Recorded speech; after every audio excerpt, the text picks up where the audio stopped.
So I'm sorry we are very late, you guys. I'm sorry to keep you waiting.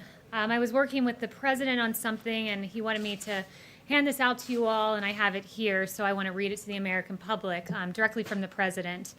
It has been suggested that we should rename as many as 10 of our legendary military bases, such as Fort Bragg in North Carolina, Fort Hood in Texas, Fort Benning in Georgia, and the list goes on. These monumental and very powerful bases have become part of a great American heritage and a history of winning, victory, and freedom. The United States of America trained and deployed our heroes here and won 2 world wars. Therefore, my administration will not even consider the renaming of these magnificent and fabled military installations. Our history as the greatest nation in the world will not be tampered with. Respect our military. So that was directly from the president. We spent some time working on that, and I wanted to deliver that to you.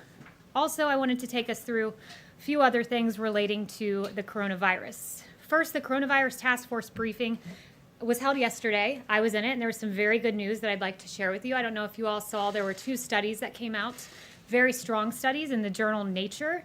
And in Europe, which had a very similar epidemic profile to the United States, 3.1 million lives were saved due to mitigation and the efforts taken by the European governments.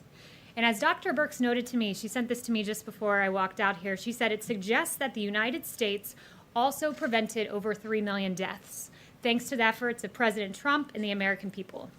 Another study found that the shutdown efforts prevented 50 million additional coronavirus cases. So those are 2 very encouraging studies underscoring the work of the American people.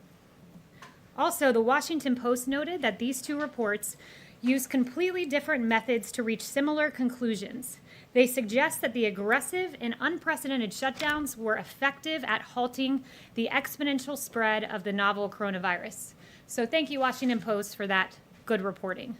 The Department of Agriculture, Secretary Sonny Perdue, also had some very good news in the task force briefing I was at yesterday. America's meatpacking facilities, at one time it looked like they were going to need to close. That was unacceptable to the administration. So we took action. The coronavirus task force took action. And now I'm pleased to report that these meatpacking facilities are operating at 95% capacity compared to 2019. We have beef operating at 98% capacity, pork at 95%, and poultry at 98%. Throughout America's extraordinary efforts to slow the spread, President Trump ensured that the meat supply chain stayed functional and robust by directing these meatpacking facilities to safely operate in accordance with the CDC and OSHA guidelines. His efforts secured America's continual access to a steady food supply chain. And then finally, and very importantly, I have some great data points to share on coronavirus testing capacity in minority communities. Admiral Brett Joie shared this with me yesterday and last night as well. He said that when we look at testing sites, President Trump's public-private partnership with retail companies has proven quite successful.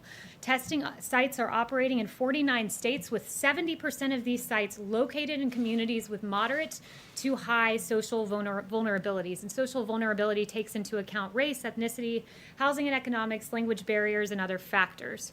Also, federally qualified health centers, their FQHCs, serve 29 million patients in 12,000 communities across the nation. They provide care to 1 in 5 of those uninsured, 1 in 5 of rural Americans, 1 in 3 of individuals below the poverty line, and more than 1.3 million homeless men and women, and nearly 1 million migrant agricultural workers. And 92% of these FQHCs now offer COVID tests, and we've awarded them $583 million to 1,385 of these facilities.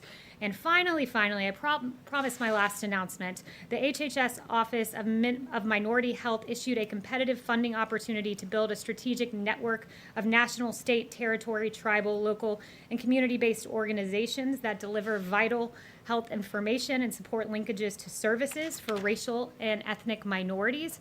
And this announcement, this network is scheduled to be awarded at the end of June and is expected to reach at least 40 million individuals from racial and ethnic minorities. These updates, I was told by Brett Joie, were received very well at the Senate hearings.